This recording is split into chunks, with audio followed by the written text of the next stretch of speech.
డబ్బు, అనారోగ్యం, ఉద్యోగం, వ్యాపారం, అప్పులతో బాధపడుతున్నారా? మీకోసమే launch your future programme.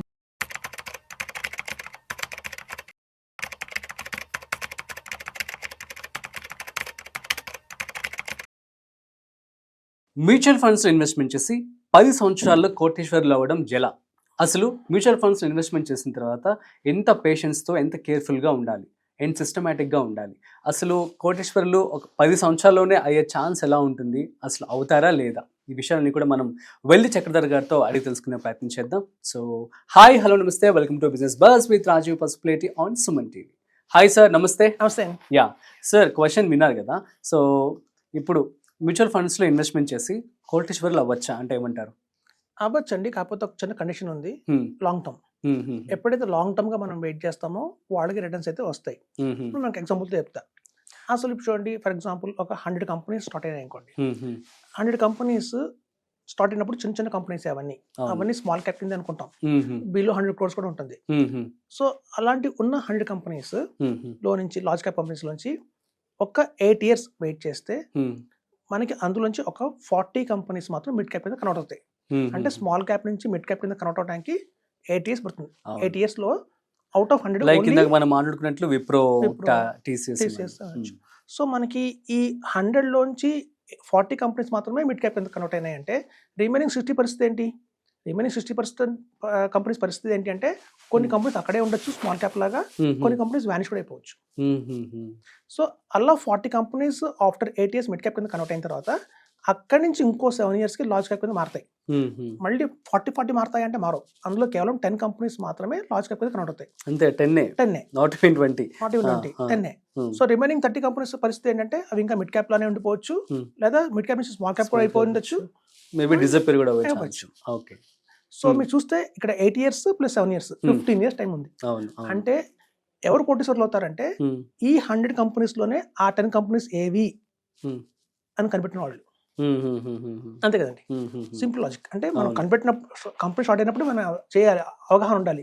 Okay, ఈ కంపెనీ రాబోయే రోజుల్లో 15 సంవత్సరాల తర్వాత 10 సంవత్సరాల తర్వాత కూడా ఇది బాగుంటుందని మనం ఎలా ఒక కంక్లూజన్ కి రావచ్చు? అది కొబ్బరిగా కొట్టవాడు కూడా తెలియదు. నిజం చెప్పాలంటే ప్రతి వాళ్ళ ఉద్దేశం బాగా చేద్దామనే, కానీ దానికి ఎన్విరాన్మెంట్ సపోర్ట్ చేయాలి, పొలిటికల్ సపోర్ట్ ఉండాలి, ఉండాలి, వాళ్ళు తీసుకొచ్చిన ప్రొడక్ట్ పబ్లిక్ నచ్చాలి. ఇన్ని కారణాలు ఉంటాయి. సో ఇన్ని కారణాల వల్ల అవుట్ ఆఫ్ 100 ఆ 10 కంపెనీస్ ఏవి అని తెలుసుకుంటాం. సో కాబట్టి మ్యూచువల్ ఫండ్స్ లో కూడా అంతేనండి.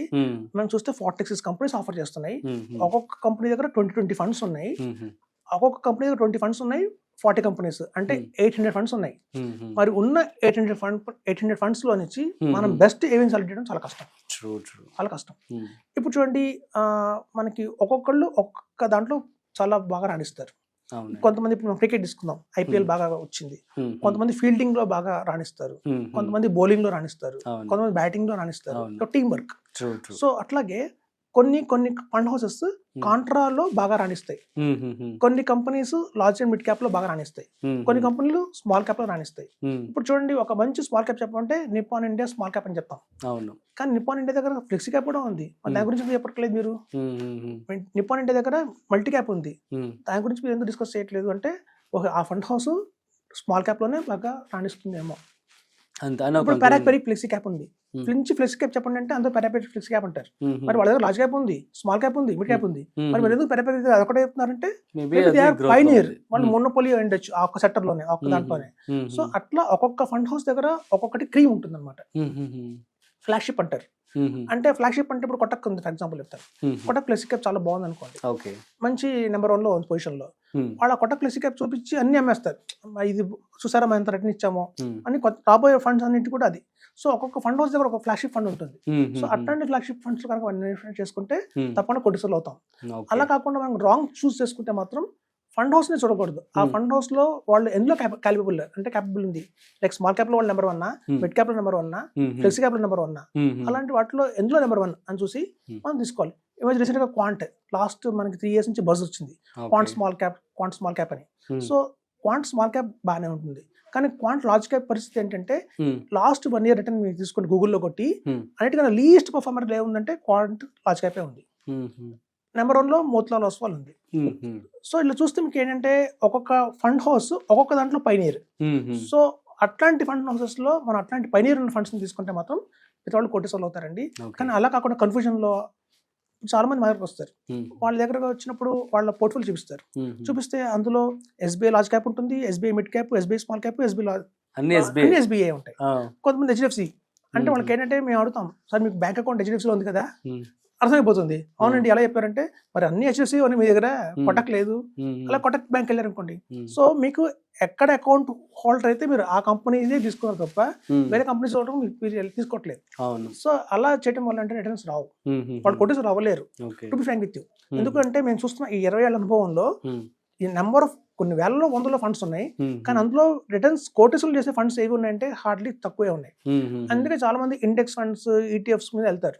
అందుకే ఈ టాకనీ ప్రాంతం ఉండదు. ఇండెక్స్ అంటే ఓకే ఎలాగో స్టాక్ మార్కెట్ పెరుగుతుంది కాబట్టి మన రిటర్న్స్ వస్తాయి అనుకుంటారు, కానీ అది కరెక్ట్ కాదండి. చాలా మంది రాంగ్ చేస్తున్నారు. ఇండెక్స్ ఫండ్స్ లో ఆల్రెడీ ఎక్స్పెన్స్ రేషియో ఉంటుంది, రియల్ రిటర్న్ అంటారు. అంటే రియల్ రిటర్న్ ఏంటంటే రియల్ రిటర్న్ అంటే ఆ ఇండెక్స్ ఇచ్చిన రిటర్న్ మైనస్ ఎక్స్పెన్స్ రేషియో. అంటే ఇప్పుడు ఇండెక్సేషన్ మీకు ఇచ్చింది అనుకోండి, రిటర్న్ 100 రూపీస్ రిటర్న్ ఇచ్చింది, అందులో -2.20 ఎక్స్పెన్స్ రేషియో ఉంది కదా, అంటే మీకు అల్టిమేట్ గా వచ్చిందంతా 98% వచ్చింది. సో అది కూడా బిట్ చేయట్లేదు.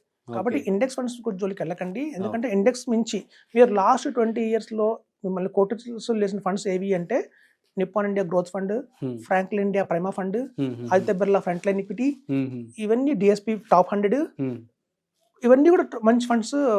ఇన్ని పేర్లు చెప్పాను, కానీ ఇండెక్స్ ఫండ్ చెప్పాను, ఇండెక్స్ ఫండ్ చెప్పలేదు. ఎందుకంటే ఇవన్నీ ఇండెక్స్ బీట్ చేసి నెంబర్ 1 ఫండ్స్ అనమాట. మీకు ఇండెక్స్ ఫండ్ 4 కోట్లు ఇస్తే ఇది 10 కోట్లు ఇస్తుంది, 6 కోట్లు మీరు నష్టపోతున్నారు కేవలం.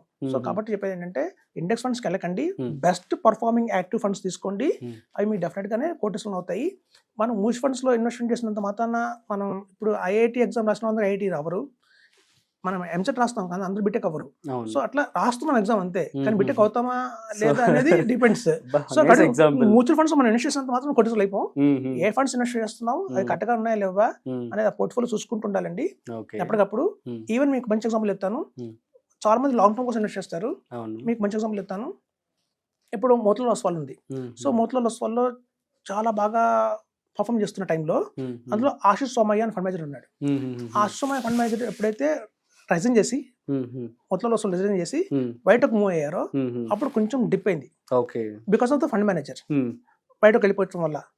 మరి మోతిలాల్ అలా పడిపోయిన మోతిలాల్ని మళ్ళీ ప్రీతిక్ అని ఒక ఫండ్ మేనేజర్ జాయిన్ అయ్యాడు. ఆయన ఆస్క్ అనే ఫండ్ హౌస్ నుంచి వచ్చారు. ఆయన రాగానే మళ్ళీ మోతిలాల్ ఓస్వాల్ పైకి వెళ్ళిపోయింది. సో చూసారా, ఒక ఫండ్ మేనేజర్ వెళ్ళిపోవడం వల్ల పడిపోయింది, ఇంకో ఫండ్ మేనేజర్ ఈక్వల్ టాలెంట్ ఉన్న ఫండ్ మేనేజర్ రాగానే మళ్ళీ పైకి వెళ్ళిపోయింది. సో ఇది కూడా చాలా కీలకం. సో వాళ్ళందరూ అర్థం చేసుకోక జనాలు బ్లైండ్ గా ఇన్వెస్ట్ చేస్తుంటే మాత్రం మనకి ఆ డిప్ అనేది ఎప్పుడు తెలుస్తుంది, ఒక ఫండ్ మేనేజర్ వెళ్ళిపోయాగానే తెలియదు, 3 years తర్వాత తెలుస్తుంది దాని ఇంపాక్ట్ ఏంటి అని చెప్పి. సో ఇది కూడా చూసుకోవాలి. సో ఫండ్ మేనేజర్ చూసుకోవాలి, ఫండ్ హౌస్ చూసుకోవాలి, ఆ ఫండ్ హౌస్ ఎందులో రాణిస్తారు, క్యాలిబర్ ఎందులో ఉంది, స్మాల్ క్యాప్ లో వాళ్ళు నెంబర్ 1, మిడ్ క్యాప్ లో నెంబర్ 1 చూసుకోవాలి. సో వాళ్ళ ఫండ్ సైజ్ చూడాలి, స్టాక్స్ ఎందులో బెటర్ చూసుకోవాలి, పారామీటర్స్ ఇన్ని ఉంటాయండి. అన్ని చూసిన తర్వాత సెలెక్ట్ చేసుకుంటేనే కోటీసులు అవుతారు తప్ప ఏదో మనం చూసి గూగుల్లో కొట్టేసి తీసేసుకున్నాం ఫండ్ అంటే మాత్రం ఎవ్రీ 3 years కి ఫండ్స్ మారిపోతాయి. ఇవాళ నెంబర్ 1లో ఉన్న ఫండ్ ఆఫ్టర్ 3 years అది బాటంకి వెళ్ళిపోతుంది. ఇవాళ బాటమ్ లో ఉన్న ఫండ్ 3 years తర్వాత నెంబర్ 1లోకి వెళ్తుంది. సో కాబట్టి consistency most important. Quarter ranking అనేది మేము చాలా చూస్తాం. క్వార్టర్ ర్యాంకింగ్ ఎప్పుడైతే చూస్తారో వాళ్ళు కొంచెం బెటర్ గా ఉంటుంది. Q1, Q2, Q3, Q4 అంటాము. అన్నిట్లో 1 ఉంటే మాత్రం బెస్ట్ ఫండ్ నుంచి కింద తీసుకోవచ్చు. సో ఎంతకి ఇస్తున్నాం అని కాదు, బట్ ఎంత కన్సిస్టెన్సీ గా ఉంది ఆ ఫండ్ అనేది most important. So over experience మీదే వస్తుందండి అది కూడా అని చెప్తున్నాను. ఓకే, సో ఇంకొక క్వశ్చన్ ఇందులోనే, 10 సంవత్సరాల్లో ₹1,00,00,000 రావాలి.